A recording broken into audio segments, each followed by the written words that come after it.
minutos.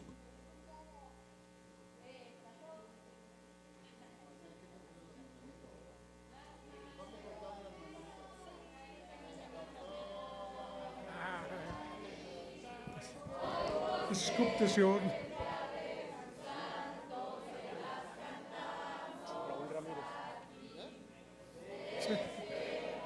Compañeros, ya. Ya los pajarillos cantan, la luna ya se metió. Gracias, mis amigos. 66. Les agradezco. Hoy cumplimos años Churchill, Jorge Negrete y su servidor.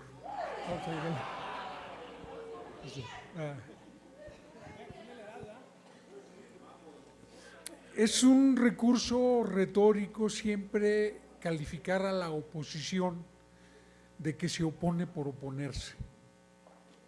Pero creo que quienes lo hacen se caracterizan por decirle sí a todos los que llega desde el gobierno. Nunca tienen una opinión propia. Su inteligencia la usan para encontrar argumentos que permitan cumplir la consigna. En este caso de la ley de asociaciones público-privadas, se han dicho muchas falacias para poder sostenerlas, que es importante precisar. En primer lugar, no se trata de una armonización legislativa.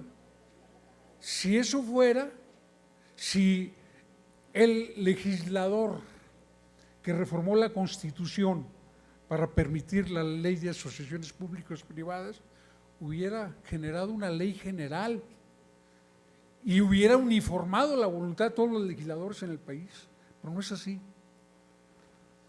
Tampoco se puede invocar como argumento que otros estados ya lo han hecho. Pues sí, revisen los procesos penales contra Javier Duarte, contra los gobernadores que están pasando a la historia como los más corruptos, y verán que ya hay muchos negocios que se sustentaron en las leyes de asociaciones público-privadas. Pero si tienen dudas, hay un caso ahorita muy famoso en el mundo, el caso Odebrecht. Justamente es un negocio que se montó en base a la ley de asociaciones público-privadas. ¿De qué es consecuencia esto? No de que sea malo en sí. Creo que en estos momentos no es realista renunciar a la participación del capital privado en el desarrollo económico de nuestro país. Se le necesita, se le debe fomentar, se le debe generar condiciones, pero la ley de asociaciones públicas privadas es el remedio a un mal que aún no se resuelve. Es la salida de emergencia de un Estado que ha estado en manos de corruptos y que ha llevado a las finanzas públicas a una crisis generalizada. Quieren resolver de esa manera la incapacidad financiera que tienen las arcas públicas para cumplir con la lista de obligaciones que tiene el Estado en sus 3 niveles de gobierno. Y ocultan que con esto pretenden que el dinero privado complemente lo que no puede hacer por sí solo el dinero público. Pero hay que preguntarse, ¿por qué no lo puede hacer? Porque vivimos la cultura del derroche, porque la administración municipal que declara que no tiene recursos para pagar para acatar los laudos laborales, que dice que no dispone de lo necesario para tener el número de policías que necesita su ayuntamiento, no tiene ningún problema en gastar $500,000 al mes en el cultivo de la imagen del presidente municipal. Es una realidad de ahora, no del pasado. está sucediendo en estos momentos. Es muy importante que veamos que la historia de esa insolvencia que está haciendo como salida inevitable la ley de asociaciones públicas privadas es una historia que se origina en la enorme corrupción con que se administra este país en los 3 niveles de gobierno. Es cierto que en otros países de economía planificada centralmente como Cuba, Vietnam, China, reciben al capital privado, pero allí sí hay reglas, ahí hay Estado de Derecho. Podemos estar de acuerdo o en desacuerdo con ese Estado de Derecho, pero hay Estado de Derecho. Y en este país no hay Estado de Derecho.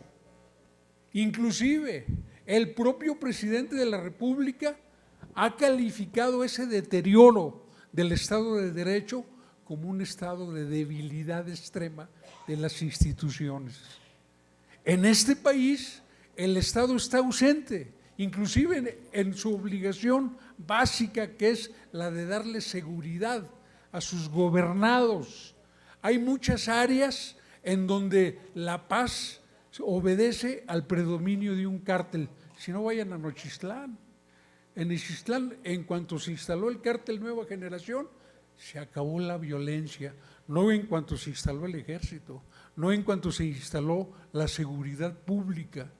Estamos ante un Estado absolutamente descompuesto, débil, en retirada, y en ese contexto una ley de asociaciones público-privadas puede vestirse retóricamente como una solución ideal, pero las leyes no se dan en abstracto, se dan en contextos específicos y concretos, y el Estado de Zacatecas es un Estado que no puede procesar ni un presidente municipal, es un Estado que tiene décadas de pésimos manejos que están reflejados en la prensa local, y sin embargo nunca hay consecuencias legales.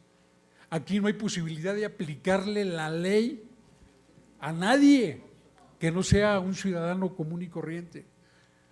La impunidad tiene cartas de naturalización en Zacatecas, y así queremos brindarle una posibilidad que no debemos brindarla. No seamos irresponsables.